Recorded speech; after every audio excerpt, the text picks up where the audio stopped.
ప్రవక్తలు చెప్పింది నమ్మని మందమతులారా అని ప్రభువు వారిని గద్దించాడు. దేవుని వాక్యాన్ని నమ్మని వారు దేవుణ్ణి నమ్మనట్లే. వాక్యానుసారంగా జీవించడమే భక్తి. దేవుని వాక్యాన్ని నమ్మితే అది అర్థవంతమవుతుంది. కాని కొందరు అర్థం కావటం లేదని చదవరు. ప్రభువే మన మనోనేత్రాలు వెలిగించాలి.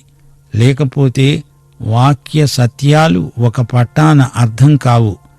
పరిశుద్ధాత్మ దారి చూపకపోతే వాక్య భూమిలో మనం ప్రయాణించలేము.